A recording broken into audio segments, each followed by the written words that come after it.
익산 일빛교회 장권능 목사입니다. 오직 주의 은혜로 2024년 큰 글씨로 카운트다운하고 우리가 할렐루야로 시작한 것 같은데 어느덧 순식간에 4주가 흘러서 또 1월 마지막 주를 맞이하게 되었습니다. 오늘 귀한 또 예배 자리에 참석하신 우리 성도님들 한 분 한 분에게 날마다 삶 가운데 오직 주의 은혜 가운데 믿음으로 승리하며 살아가는 주인공들이 다 되시기를 주의 이름으로 축복합니다. 2010년도에 남아공 케이프타운에서 세계 선교 대회라고 하는 노잔대회라고 하는 세계의 선교 대회를 개최했습니다. 우리나라에도 소개되었는데요. 그때 4천여 명이 모인 그곳에서 18살 먹은 북한에서 탈북한 이현주 양이라고 하는 학생이 인권에 대한 간증을 함으로 많은 사람들에게 관심을 불러일으켰던 내용이 있었습니다. 그 아버지는 북한에 고위직으로 계시다가 어렵게 중국으로 탈출을 했습니다. 그런데 탈출을 하는 과정에서 힘든 일도 많았고 어려운 일도 많았는데 거기에서 감사하게 복음을 접하게 됩니다. 성경을 읽고 예수님을 영접하고 이제 그 어려운 과정을 다 거쳐서 한국으로 자유의 한국으로 오는 과정만 남았습니다. 근데 이 아버지가 예수님을 만나고 복음을 받아들이고 나서 나는 한국으로 갈 수 없다 하고 아직도 북한에서 죽어가는 예수를 모르고 죽어가는 저 영혼들을 그냥 둘 수가 없다고 북한으로 다시 넘어가 가지고 복음을 전하다가 얼마 되지 못해서 처형을 당했다고 하는 사실을 이 이현주 학생 18살짜리가 이 노잔대회에서 간증을 했던 이야기입니다. 그러면서 저는 꿈이 뭐냐면 앞으로 공부 열심히 해서 유기관이 되어가지고 남북 통일에 대해서 연구를 하고 다시 북한 땅에 들어가서 아직도 예수를 모르고 지하에서 독재 지하에서 죽어가는 저 공산 나라의 폐쇄된 나라의 복음을 전하면서 살고 싶다라고 간증을 했습니다. 어떻게 보면 얼마나 어리석은 짓입니까? 얼마나 미련한 짓입니까? 그 어렵게 그 힘들게 탈출해 가지고 한국에 올 수 있는 기회를 그 북한에 있는 그 동포들에게 복음을 전한다고 해도 온전히 전할 수도 없고 몇 명이나 전했겠어요? 인간적으로 보면 가장 손해보는 장사 같은데 그 일을 위해서 희생했다고 하는 아버지의 간증을 이렇게 눈물을 참아가면서 했던 게 기억이 납니다. 그렇습니다. 우리가 살아가면서 가장 귀한 것이 목숨이라고 그럽니다. 생명이라고 그럽니다. 그것도 누구의 목숨? 나의 목숨. 왜요? 하나밖에 없기 때문에. 근데 이 목숨을 위해서 어떻게 쓰고 어떻게 살아가느냐가 성경에 계속해서 우리에게 말씀을 해주고 계십니다. 우리는 지금 마태복음 8장부터 시작된 예수님께서 백부장의 믿음을 보시고 하인을 고쳐주시고 야유리의 딸 12살 먹은 유동딸을 또 믿음을 보시고 찾아가셔서 고쳐주시고 혈류증 여인을 고쳐주시고 또 두 눈을 보지 못하는 소경을 주님께서 만져주셔서 고쳐주시는 이런 이야기들을 우리가 살펴보고 있습니다. 지난주에도 우리가 보신 것처럼 또 중풍병자를 4명이서 이 지붕을 뚫고 내려오는 걸 고쳐주시고 또 귀신 들려서 이렇게 벙어리 된 사람을 예수님께서 심지어 먼 소리까지 들어가면서도 너는 귀신의 왕 바알세불을 힘입어서 마귀의 왕이라고 이런 소리를 들으면서도 귀신 들린 자를 고쳐주시면서 말씀하십니다. 내가 이 땅에 와서 이렇게 많은 이적을 행하고 죽은 자를 고치고 병자를 고치는 것은 병든 자를 고치는 게 목적이 아니라 그걸 통해서 이사야서 35장 1절 6절까지 하셨던 예언의 말씀을 이루는데 그 예언의 말씀은 어떤 말씀이냐면 메시아가 오시면 이런 일들이 일어날 것이고 눈 감자가 눈을 뜰 것이고 벙어리가 말을 할 것이고 뭐 광야가 사막이 물로 이렇게 흐르는 아주 옥토로 변할 것이고 쭉 이런 이야기들을 하면서 우상 숭배에 빠져 있는 이스라엘들, 하나님을 멀리하고 그저 이방신을 섬기는 이스라엘들이 이런 이적과 기적과 표적을 통해서 너희들이 섬기는 세상 신이 잘못되었다는 걸 깨닫고 하나님께로 돌아오라고, 즉 하나님 나라를 누리고 살으라고 이 말씀의 표적을 행하고 있다라고 성경은 우리에게 말씀하고 있습니다. 그럼에도 불구하고 이제는 그래도 우리 어렸을 때, 옛날에는 못 먹고 못 입을 때에는 그래도 교회 가면 아닌 말로 귀신도 쫓아내주고, 그 다음에 가난한 사람들은 기도하면 부자가 됐다는 어떤 소문도 듣고, 병든 자가 있으면은 뭐 그때는 의술이 없었으니까, 약국도 없고 병원도 없으니까 어쨌든 정말 기도하면 뭐 은사가 있었든지 하여튼 하나님의 은혜가 있었든지 어쨌든 병 낫는 확률도 상당히 지금보다 많았습니다. 근데 지금들은 아닌 말로 예수님을 찾아야 할 이유가 별로 없습니다. 사실 여러분들이 오늘도 이렇게 주일날 와서 이 자리에 와서 예배 드린다라는 게 이제 앞으로는 보기 힘든 TV에서나 볼 수 있느냐, 그런 이야기가 될 수도 있습니다. 2021년도에 영국 옥스퍼드 대학 교수가 논문을 발표했는데 아주 재미있는 논문 하나를 발표했습니다. 앞으로 미래에 세계에서 가장 빨리 없어질 나라 5나라를 선정을 해서 이유를 논문으로 썼습니다. 참 교수님들은 참 하여튼 관심사가 특이해요. 앞으로 미래에 우리 세계가 220개국 나라 정도 있는데 가장 먼저 없어질 나라가 어떤 나라일까? 여러분 생각할 때 어떤 나라가 없어질 것 같아요? 북한? 뭐 소말리아? 가난한 나라? 아니면 뭐 섬나라? 근데 놀랍게도 그 중에 우리나라가 1등입니다. 미래에 저절로 나라가 없어질 나라. 2등이 일본, 3등이 몰디브. 몰디브는 지구 온난화로 인해서 해수면이 높아져 가지고 2100년도 되면 75% 정도가 잠긴답니다. 일본은 초고령 사회라서 어차피 또 없어질 나라 2등. 우리나라는 아시는 것처럼 저출산 국가 전 세계 1등 꼴찌입니다. 그래서 그냥 이대로 가면은 지구상에서 제일 빨리 없어질 나라가 우리나라래요. 이것을 이제 듣고 제일로 긴장한 데가 어디예요? 정치인들이고 국가 정부입니다. 요즘 정책이 전부 뉴스 볼 때마다 꼭 한 번씩 나오는 뉴스가 뭐예요? 저출산 문제 해결. 그래서 요즘은 아기 하나 나면 어떤 지역구에서는, 어떤 지역에서는 1,000만 원씩 지원해주고 별 수단 방법을 다 동원해서 어쨌든 이렇게 애 낳기 운동을 장려를 하고 있습니다. 그런데 그런다고 돼야 안 돼요? 안 됩니다. 어쨌든 왜 그럴까? 세상에 관심사들이 갈수록 바뀌어져 가고 있습니다. 제가 어제 이렇게 뉴스를 보다가 아주 충격적인, 저는 충격이에요. 그러니까 지금부터 하는 얘기는 목사가 성경적인 관점에서 이야기하는 거니까 혹시 여러분 생각과 좀 다르더라도 그냥 목사님은 저런 성경적인 관점으로 이렇게 얘기하는 거구나, 그렇게 이해를 하셔야지 여러분 생각하고 제 생각하고 다르다라고 삐치거나 시험 들면 안 됩니다. 정치적인 얘기는 아니니까. 다음 주가 이제 설주간입니다. 설주간인데 선물에 대한 이야기가 나오더라고요. 뉴스에서 벌써. 그 선물인데 올해의 가장 핫한 선물의 이슈가 뭐냐면 한복이랍니다. 한복. 근데 여러분 우리 명절 때 한복 입어요, 안 입어요? 안 입습니다. 저도 있는데 거의 몇 년 전에는 제가 이렇게 주일날 입고 그랬는데 언제부턴가 어색해졌습니다. 그런데 사람들은 갈수록 이렇게 안 입는 명절의 한복이 누구한테 인기라고요? 반려견, 애완견들한테. 요즘 그저 인터넷에 최고의 이슈되는 단어 중에 하나가 뭐냐면 애완견 한복 선물이랍니다.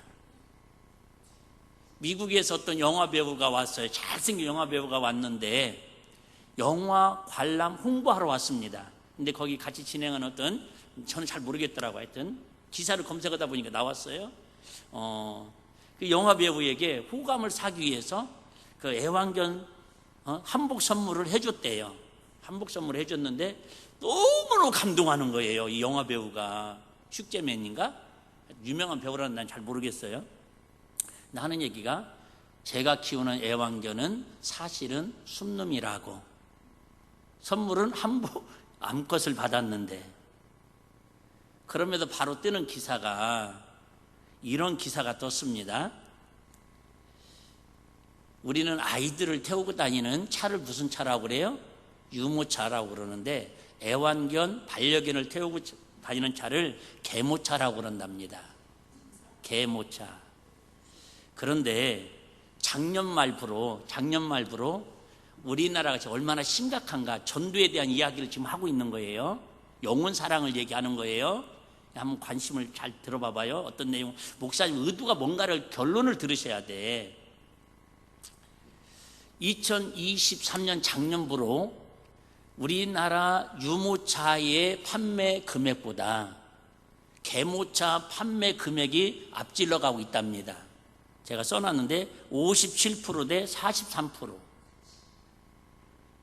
여러분은 지금 지방에 살고 있다는 걸 지금 증명하는 거예요. 뭐 저런 목사님 말도 안 되는 소리를. 이게 지금 세상 돌아가는 우리나라의 구조입니다.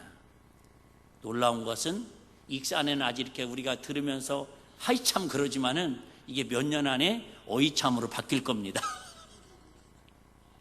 더 놀라운 건 이제 앞으로 올해는 유아용품 매출액보다 이런 애완견, 이런 유아용품보다도 매출이 더 높아질 거랍니다.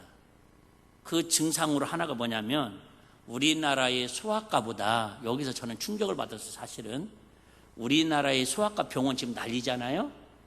산부인과 없어지고 소아과 없어지고, 엊그저께 내가 기도회 끝나고 차운행하고 이렇게 가다 보니까는 세상 익산에 있는 몇 개 안 되는 결혼식장들이 많이 없어지고 있더라고. 그나마 몇 개 되지 않는.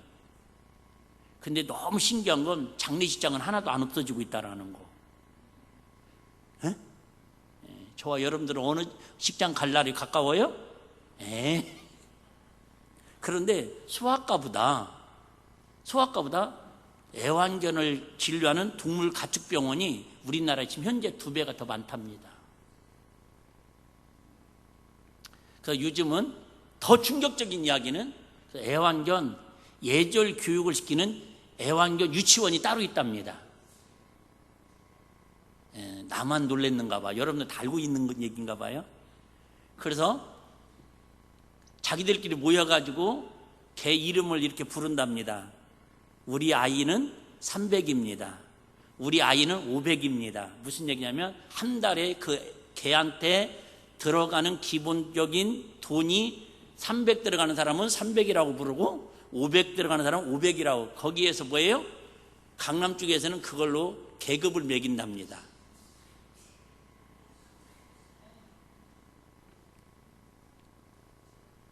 제가 왜 이 얘기를 하냐면 앞으로 사람들에게 우리는 뭐를 해야 하는데, 전도를 해야 하는데, 사람들에게 우리는 전도를 해야 하잖아요. 여러분, 우리는 개 전도하는 게 목적이 아니잖아요. 여러분, 소 전도하는 게 목적이 아니잖아요. 오직 성경은, 오직 목사는 누구에 관심 있는 사람이에요? 영혼 구원에 관심 있는 사람이에요. 그런데 사람들은 갈수록 영혼에 관심 있는 게 아니라 세상 것들에 자꾸 관심을 갖고 있다는 거예요. 왜 그래요? 그게 어떻게 보면 영적으로 보면 마귀 역사라고 볼 수 있지만은 사람들이 뭐 하는 거예요? 딱 한마디로 말하면 마음의 공허함 때문에 그러는 거예요. 마음의 공허함. 그래서 애완견이 죽고 나면 1,000만 원 들여 장례를 치르고, 이제 제가 예언하는데 두고 보십시오. 이미 애완견 납골 땅 생겼습니다. 이제 조상들을 섬기는 차례는 안 지키고 설례 제사는 이제 갈수록 없어집니다. 근데 분명히 애완견 제사 지내자고 이제 그날을 이제 추모하는 날이 옵니다. 두고 보십시오. 뉴스 나옵니다. 이제 뉴스가 이렇게 당연한 시대가 옵니다. 왜 그러느냐? 이게 마귀의 시대의 가장 고도의 전략인데, 관심사를 우리는 어디로 가져가야 하는데? 영혼 구원에 가져가야 하는데, 마귀는 자꾸 관심사를 어디로 가져가요? 사람들의 공허한 마음을 핑계대가지고 영혼이 아닌 다른 것으로 마음을 빼앗아가는 게 마귀의 영적 마지막 시대의 전략이다, 그 얘기입니다. 다시 얘기했어요. 목사님이 무슨 우리 통권사님, 우리 주집사님 큰딸도 그 사이도 서울에서 가축병원 하는데 제가 그 폄하 그런 얘기가 아닌 거 아시겠죠? 예? 예. 잘 돼야 돼요. 가축병원 잘 돼야 합니다. 그죠? 근데 여러분, 본질이 뭐냐 그 말이에요. 본질이. 서울에는 저번에 국민의료에 나왔는데 입구에다가 신천지 뭐 아웃 출입금지 뭐 이런 거 있잖아요. 코로나 뭐 이런 거 있듯이 크게 표말을 써놨는데 우리 교인은 애완견과 동반에 들어와도 예배 드려도 괜찮습니다. 애완견 허용 예배, 그렇게 해서 써 붙여놨습니다. 무슨 얘기예요? 내가 예배 드리러 온 것보다 더 중요한 것은 애완견 혼자 집에서 위롭게 있는 시간을 볼 수가 없다라는 거예요. 물론 저도 이해합니다. 갈수록 왜요? 사람들이 말을 안 들어요. 그나마 믿었던 남편도 속을 썩이고, 믿었던 보험이라고 생겼던 자식들도 속을 썩이고, 누구 하나 내 마음 알아주는 사람이 없어. 근데 애완견들은 미우나 고나와도 막 꼬리치고 반갑다고 핥고 막 얼마나 아양을 떨고 막 재주도 부리잖아요. 바르면 바라고 막 뽀뽀면 뽀뽀도 하고 막. 부부간에는 10년 동안 뽀뽀해 본 적도 없는데 걔는 막 뽀뽀장 와서 막 핥아주고 막 그러잖아요. 왜 그러느냐? 그 공허한 마음을 달랠 수가 없어서 그렇다는 거예요. 근데 결국은 아시는 것처럼 그 추모하고 장례 치르고 그 개에다가 500을 드리고 300을 드려도 물론 지금은 좀 위안이 되는 것 같죠. 그런데 진정한 영혼의 위안은, 우리 마음의 공허함은 누구밖에 채울 수 없어요? 예수 그리스도의 사랑밖에 채울 수 없다라는 게 우리가 성경의 말씀이고, 그 이유 때문에 우리가 뭐 해야 한다라는 거예요? 그럼에도 불구하고 전도는 해야 한다, 그 얘기가 오늘 본문의 이야기인 줄로 믿습니다. 결국은 하나님 나라를 채워야 한다라는 거예요. 근데 더 놀라운 건 저부터 시작해서 우리는 이 위대한 하나님 나라를 내 안에 이루고 산다고 하면서도 문제는 여기부터 시작되는 거예요. 예수 믿는 사람들조차도 하나님 나라를 누리고 살고 있다라고 하는 사람들조차도 사실은 하나님 나라의 기쁨으로 사는 것 같아요? 못 사는 것 같아요? 그러니까 전도에 힘이 없고 그 사람들을 우리가 보면서 부러워하는 거예요. 그럼에도 불구하고 오늘은 어쨌든 본문 말씀을 통해서 한번 살펴보려고 합니다. 예수님께서 이런 능력을 행하시고 12제자를 부르셨습니다. 근데 오늘 본문에 보면 좀 특이한 점이 있습니다. 특이한 점이 있는데 12제자들이 이름을 쭉 거명을 하면서 직업에 대한 거명을 하지 않습니다. 뭐 베드로나 야고보나 이렇게 어부잖아요. 어부라는 얘기를 하지 않고 오직 직업에 대해서는 누구만 딱 한 사람만 얘기를 하냐면 3절에 보면 빌립과 바돌로메, 도마와 세리, 마태. 자, 마태복음 누가 지은 걸로 전해져 오고 있습니까? 마태가. 그 정도는 아시잖아요. 근데 자, 베드로나 요한이나 이런 사람 직업이 거론되지 않는데 오직 자기가 성경을 지금 쓰면서 자기 이름만을 세리라고 지금 적어놨습니다. 그 당시에 우리가 아는 것처럼 사회적으로 주인이라고 딱 낙인 찍힌 사람 두 부류가 있습니다. 예수님 당시에. 첫째는 누구냐면 창기입니다. 창녀. 이 사람들은 뭐 쪽으로? 성적으로 주인이라고 딱 그냥 전 창녀야, 주인이야, 이렇게 낙인이 딱 찍혀져 있습니다. 두 번째에 사회적으로, 그 다음에 윤리적으로, 국가적으로 낙인 찍혀 있는 직업이 있습니다. 그 직업이 누구예요? 오늘 나온 세리입니다.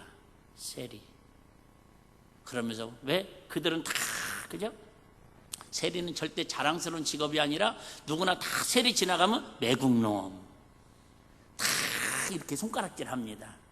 그런데 지금 마태는 자기 이름을 기록하면서 자기 직업을 뭐라고 적어놨어요? 세리라고 적어놨습니다.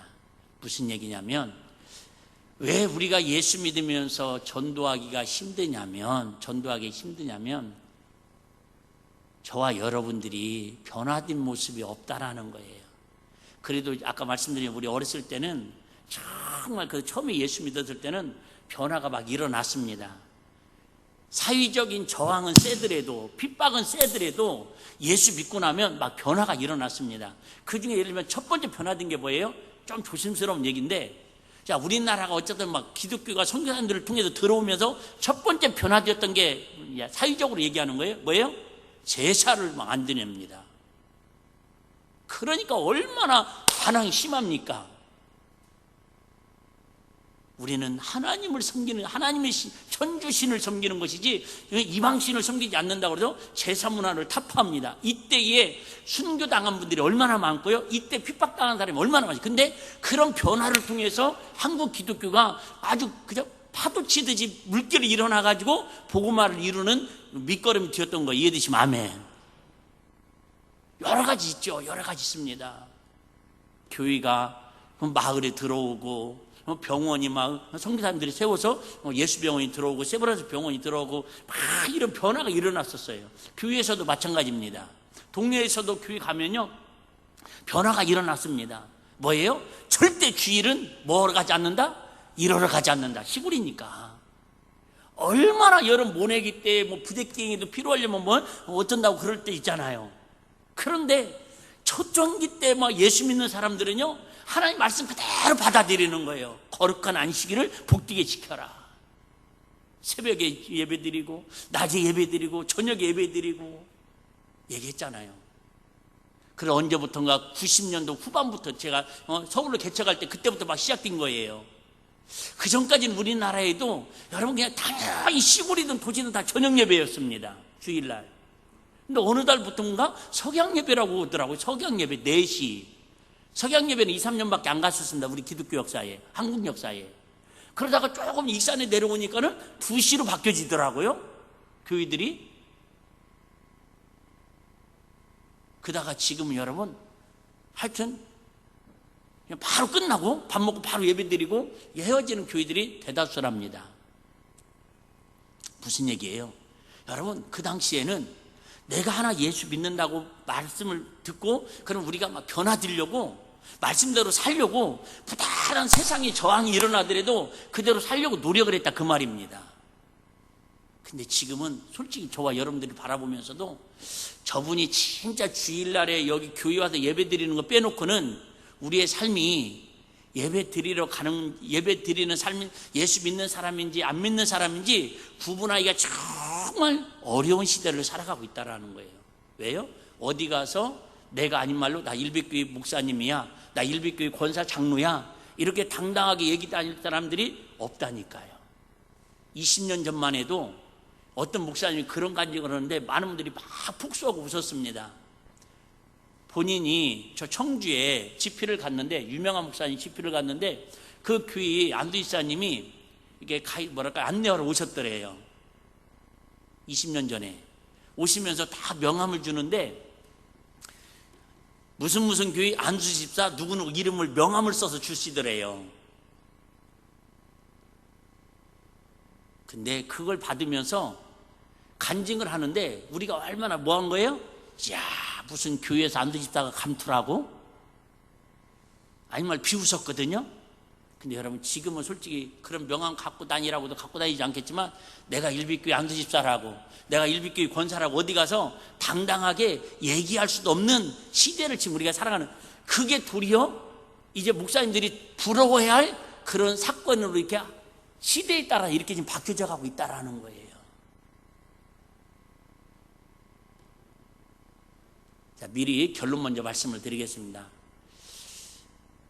예수님이 지금 제자들을 부르셔가지고 어부를 변화시키고 세리를 변화시키고 수많은 제자들을 다 그죠? 어중이 떠중이들 불러다가 그들이 자격이 있어서, 그들이 사회적인 지위가 있어서, 배움이 있어서 그들을 보내는 게 아니라 그들에게 오직 뭐 하나만 주는 거예요. 예수 이름, 하나님 나라, 그걸 주시면서 보내는데 너희는 어디로도 가까운 고을도 가지 말고 이방인에게도 가지 말고 사마리아에게도 가지 말고 이스라엘의 누구에게? 잃어버린 자들에게 가라고 그럽니다. 자, 여기서 좀 이해되지 않는 이야기 첫 번째. 두 번째, 9절 10절에 보면 더 이해되지 않는 이야기를 또 하고 계십니다. 자, 9절 10절 먼저 한번 볼까요? 자, 너희가 가서 복음을 전하되 어디로 가지 말고 그죠? 이방인이나 사마리아로 가지 말고 차별을 합니다. 이스라엘 잃어버린 자에게 가지 말라는 게 이게 첫 번째 궁금증이고, 두 번째는 자 좋다 이거예요. 그럼 잃어버린 자에게 가겠다라는데 갈 때 여러분 기본적으로 뭐는 줘야 돼요? 노잣돈은 줘야지요. 여비는 줘야 할 거 아닙니까? 예? 여러분 아이들 소풍 가더라도 수학여행 가더라도 교통비 여비는 주는데 세상에 지금 복음 전하러 가는데 예수님이 이렇게 말씀하십니다. 너희 전대에 금이나 은이나 동이나 가지지 마. 우리로 말하면 뭐예요? 야 10만 원이나 5만 원이나 만 원도 가지지 말고 10절 여행을 위하여 아멘. 여러분 또 이해되지 않는 거, 지금 복음을 전하러 우리는 복음 전하러 가라면 여러분 부담스럽습니까? 기쁘고 즐겁습니까? 부담스럽죠. 그런데 여행 생각해봐요. 기쁩니까? 부담스럽습니까? 여러분 이 중에서 20명 교회에서 선발해가지고 예배 잘 드린 분들 20명 동남아 3박 5일 풀 코스로 여행 패키지로 여행 보내드리. 그럼 생각 7분만 생각만 해도 좋다. 여러분 여행이라고 하는 것은 생각만 해도 가슴을 설레게 하는 단어예요. 그런데 지금 제자들에게는 여행이 아니라 뭐 하라는 거예요? 복음을 전하러 가는데 우리가 다시 얘기합니다. 그 복음을 전하러 가면은 최소한 뭘 당해요? 핍박을 당하고 저항을 당하고 심지어 돌에 맞아 죽을 수도 있는 상황이에요. 근데 우리 예수님은 그 지금 제자들을 보내면서 더군다나 돈도 10원도 주지 않고 가지고 가지도 말라고 하면서 옷도 여벌도 갖고 가지 말하면서 너희가 지금 죽으러 가는 게 아니라 복음 전하러 부담이 아니라 뭐 하듯이 여행을 하듯이 하라는 거예요. 한번 따라해 보실래요? 신앙생활은 교회 일은 여행을 하듯이. 근데 이게 여행을 하듯이 여행을 생각해봐요. 여행을 위하여 주머니나 두보롯이나 신이나 지팡이를 가지지 말라. 이는 일꾼이 저 먹을 것을 받는 것이 마땅함이니라. 아프리카에서 빈민촌에서 30년 동안 선교 사역을 하시다가 들어오신 선교사님이 간증을 하시더라고요. 근데 이분의 사역은 노숙자들을 사역을 합니다. 노숙자들 아시잖아요? 근데 신기한 건 자기가 30년 동안 노숙자 사역을 하면서 도와주는 사람은 쉽게 말하면 노숙자가 노숙자를 도와주는 게 아니라 도와주는 사람이 노숙자를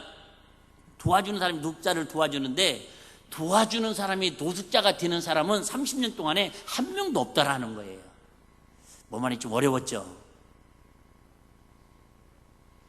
도리어 나누고 베푸는 사람들은 노숙자로 가난해져서 없어질 것 같은데 계속해서 누군가가 하나님께서 역사하셔서 노숙자를 도울 수 있도록 하나님 은혜를 주시고, 노숙자들은 자기들이 맨날 얻어먹으면서도 누군가를 도와줄 수 있는 그런 노숙자가 노숙자를 도와줄 수 있는 뭐랄까요, 이렇게 하여튼 신분을 변화시키는 사람들이 쉽지 않다라는 거예요.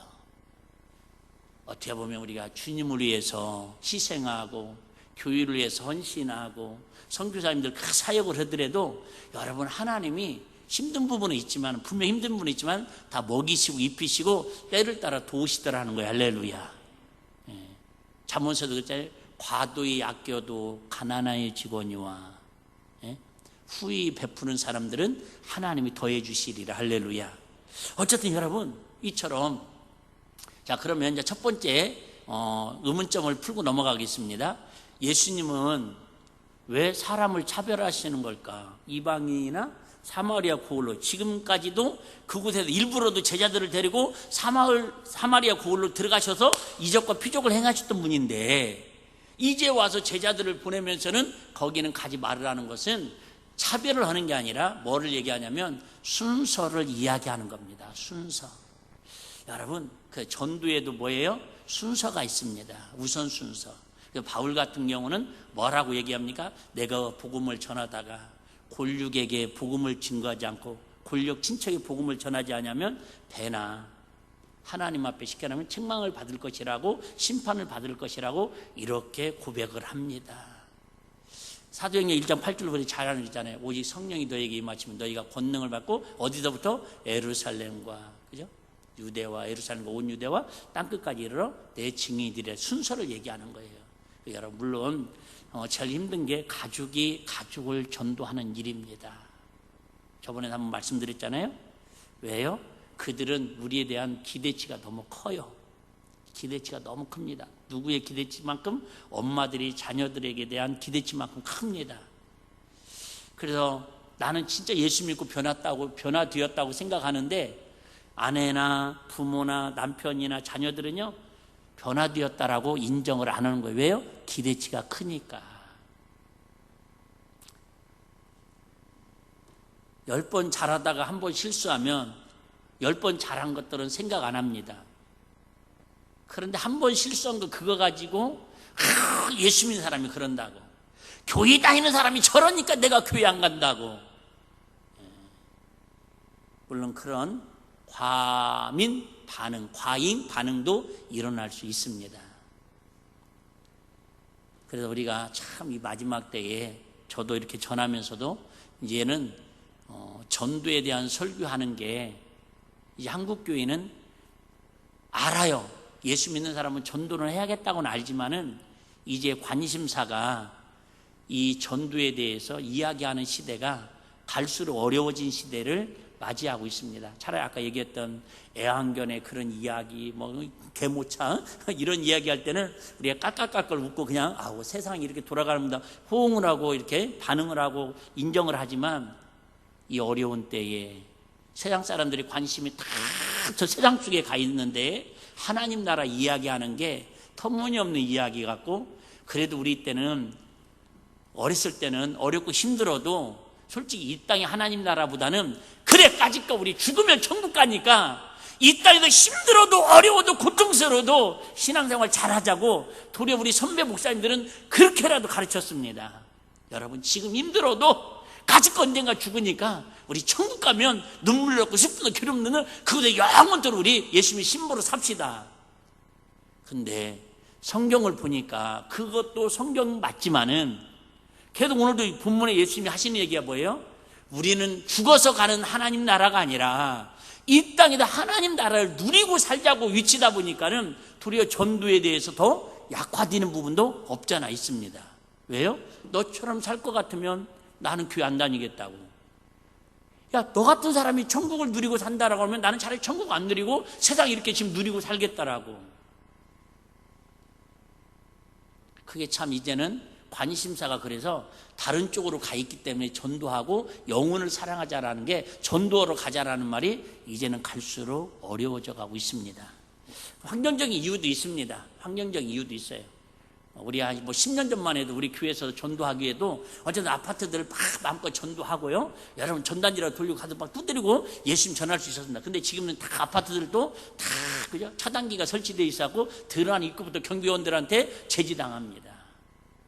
관심사가 이제는 환경적으로나 영적으로나 정말 이제는 사방이 다 꽝꽝 막힌 듯한, 그런다고 해서 우리가 보시는 것처럼 우리 어렸을 때는 그냥 웬만하면 여름 성경학교만 하면 아이들이 그냥 몰려와가지고 그 시골에도 몇십 명씩 모여서 그렇게 여름 성경학교를 하고 그랬지 않습니까? 우리 교회도 그냥 특별히 물론 애는 쓰는 분들이 많이 계시고 그러지만 주일학교도 60, 70명씩 예배 드리고 막 그랬잖아요. 그게 여러분 30년, 50년 전 얘기가 아니잖아요. 자, 그러면 이론은 오래 살고 오래 사는데, 지난주 제가 엔젤 요양병원인가 우리 그 김경환 수장님 계시다고 그래서 신방가서 봤더니 세상에 거의 만석이더라고. 만석. 병실마다 다 꽉 차 있더라고요. 내가 봤을 때 평균 나이가 80 몇 세. 그러죠. 나이 드신 어르신들은 갈수록 이제 그쪽 가서 우리가 자리 잡고 계셔야지. 밑으로 봤을 때 신생아들은 애완견 숫자보다도 더 아이들이 출산하지 않고, 요즘 젊은 아이들이, 저번에 내가 금요일에 한번 통계를 불러드렸는데 요즘 결혼하지 않겠다라는 거예요. 결혼해도 50%는 애 낳지 않겠다라는 거예요. 그러면 갈수록 나라적인 이렇게 세계가 없어질 나라 1위라고 하지만 그 전에 가장 더 먼저 타격이 받는 곳이 어디일까요? 교회라니까요. 아니, 교회 재정적이나 이런 거 타격받는 얘기가 아니라 영혼을 구원하기가 그만큼 갈수록 더 어려워진다 그 얘기예요. 그전에는 부흥이만 해도 그래도 동네 사람들 몇 사람이라도 와서 그냥 믿음 없어도 들으나 보러 오고 그랬지 않습니까? 근데 지금은 본교인들도 안 오잖아요. 부담스럽다고. 과연 이럴 때에 우리가 어떻게 하면 예수님 말씀처럼 영혼을 살리러 전도하러 우리가 가야 할 수 있을까? 어렵지만은 자, 요한복음 8장 29절 한번 보겠습니다. 요한복음 8장 29절. 나를 보내신 이가 나와 함께 하시는도다. 내가 항상 그의 기뻐하신 일을 행함으로 나를 혼자 두지 아니하셨느니라. 그래요, 여러분. 너무 신기한 건 그럼에도 불구하고 하나님께서는 세상이 아무리 노아 시대처럼 죄악에 관영하고 홍수를 심판할 만큼 그렇게 세상이 마귀가 사람들의 마음을 다 현혹시킬지라도 그 시대마다 이사야 선지자를, 다니엘을, 여러분 그저 많은 선지자들을 통해서 구원하는 역사를 이뤘던 것처럼 그럼에도 불구하고 하나님께서는 하나님이 기뻐하시는 일이기 때문에 누군가를 통해서 영혼을 구원할 사람들을 하나님 훈련시키시고 또 구원받을 만한 영혼들을 하나님이 예비하시고 준비해 주시겠다라는 거. 할렐루야. 근데 문제는 누군가가 12제자로 선택을 받은 것처럼 누군가가 그 일을 해야 구원을 받지 그냥 기도 하늘에 갑자기 물론 그런 경우도 있습니다. 그런데 거의 그런 경우는 없다라는 거예요. 누군가에게 자꾸 다니엘 기도회 때 어떤 분이 간증을 하는데 참 크게 와닿더라고요. 자기가 이렇게 고등학교 다니고 대학 나오고 사회생활 할 때까지 교회에 나중에 늦게 왔는데 그 수많은 세월 동안에 자기한테 교회 한번 가자고 예수 믿자고 한 사람이 한 명도 없다라는 거. 여러분 지금도 우리가 볼 때 아이고 저분은 뭐 목사님이 뭐 동생인데 뭐 저분은 뭐 예수 믿는 가족의 뭐 누군데 생각하면서 한 번도 직장에서도 우리 선입견을 가지고 저 사람은 이미 교회 다닐 거야 이미 안 될 거야 우리 스스로 포기하지 말고 때로는 훅 한번 찔렀는데 그게 쟁쟁쟁쟁 울려가지고 하나님을 만날 수 있는 축복의 그런 메시지가 될 수도 있다라는 거예요. 할렐루야. 그들은 때를 얻든지 못 얻든지 그냥 만나면 그냥 싫은 소리 하면 그냥 한 소리 들으면 되는 거고요. 한 번씩 물어봐야 봐요. 또 우리 남편은요 제가 3년 동안을 얘기했는데도 들은 방구다네요. 3년 동안 이제 익혀놨기 때문에 여러분 한 번 더 찔러보면은 아이고 그래도 이 양반이 언제 얘기하는가 내가 자존심 먼저 가자고는 못하고 아이고 알았어 그러고 나올 수도 있다라는 거예요. 우리 어렸을 때 보면 하얏감자 찌고 고구마 찌잖아요. 그러면 고수들은 엄마들은 알아요. 벌써 김 나는 것만 봐도 이 정도면 익었다 이 정도면 안 익었다. 근데 우리는 성격이 급하고 빨리 먹고 싶어가지고 김만 나면 그죠? 소뚜껑 열어가지고는 또 찔러봐 젓가락으로. 그러면 익었는 거 안 익는다 표가 나요. 표가 나잖아요. 그럼 안 익었어요. 그러면 또 닫아요.